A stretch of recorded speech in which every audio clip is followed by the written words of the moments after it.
I'm Hajra Begum from Coimbatore Medical College from the Department of Emergency Medicine. So we are going to present a difficult case handled in our department. In day-to-day practice, we handle many cases. Daily we handle more difficult cases. This case might be handled by many of the postgraduates here. So moving on to the case, it's a code blue to Clot Buster, the journey from VTRS to STEMI Lysis. Next. So here 42-year-old male presented with complaints of chest pain since 9:30 a.m. on 15/4/2025 to the casualty at 10:50 a.m. by 108. On primary survey, the patient is unconscious, E1, V1, M1, airway patent, breathing was okay, chest movements equal, trachea midline, bilateral air entry was good, no added sounds and saturation was not recordable. Next. Capillary refill time is more than 3 seconds and we couldn't feel pulse, BP is not recordable. And AVPO scale is unconscious, GCS is 3/15 and CNS pupil is 2.5 equally reacting and no injuries or contusion or bruise. Next. So blood sugar is 116 milligram per DL, ECG heart rate is 136 per minute and there is tachycardia, rhythm is regular, there is left axis deviation, wide QRS complex, suggestive of ventricular tachycardia. On echo, there was hypokinesia of anterolateral wall, EF 34%, there is moderate LV dysfunction, moderate MR, no PAH, all chambers and walls normal, no LV clot. Next. So this was the patient ECG, there was pulseless ventricular tachycardia. So we started CPR started as per ACLS protocol. DC shock given, CPR continued, injection adrenaline given. After second shock, patient reverted after third shock after 6 minutes. Patient intubated and connected to mechanical ventilator. So coming to the secondary survey, patient was stabilized and again coming to the secondary survey, patient was apparently normal. Suddenly at around 9:30 a.m. on 15/4/2025 developed chest pain. It was retrosternal, squeezing pain radiating to left shoulder, aggravated on exertion, not relieved by rest. This was given by the attenders and there was history of breathing difficulty, history of nausea, history of vomiting and there is sweating. Obvious sweating was seen and there is history of fatigue and weakness followed by unconsciousness on arrival. There is no other significant histories. Next. In past history, there is no comorbids and personal history is a chronic smoker and alcoholic.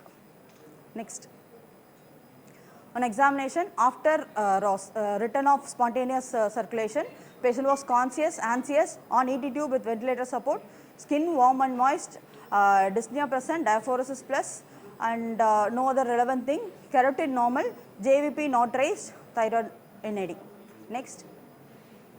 So coming to pulse is 96 per minute, it's regular, low volume, BP is 100/60, respiratory rate is 20 per minute and saturation is 99% with FiO2 of 100% on mechanical ventilator and in CVS no chest deformity or sternotomy scar to rule out any previous CABG or anything and S1 S2 is plus, no added sounds or murmurs.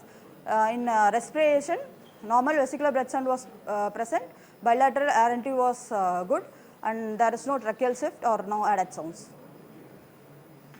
Abdomen was soft, not distended, no organomegaly, bowel sounds good. CNS was normal, no focal neurological deficit, all pulses felt. Next. So this is first one is the post-ROS ECG. So after patient presented with VT, then we given DC shock and after CPR we resuscitated the patient and this was the return of spontaneous circulation. After ROS, there was an acute anterowall MI. So we lysed the case in the ED and after lysis, this was the repeat ECG, it was successful lysis and there is 50% reduction in ST elevation and the patient was symptomatically better. Next one. So injection streptokinase 1.5 million units in 100 ml NS IV over 1 hour given after ruling out contraindication for fibrinolysis. Injection apparent 5000 international units IV to start 6 hours after streptokinase and tablet aspirin, clopidogrel, Torvas was given. Injection furosemide 20 milligram, 10 milligram 0 given. In the patient had mild pulmonary edema. So injection noradrenaline 8 milligram in 50 ml NS IV started at 5 ml per hour because the patient was in shock initially.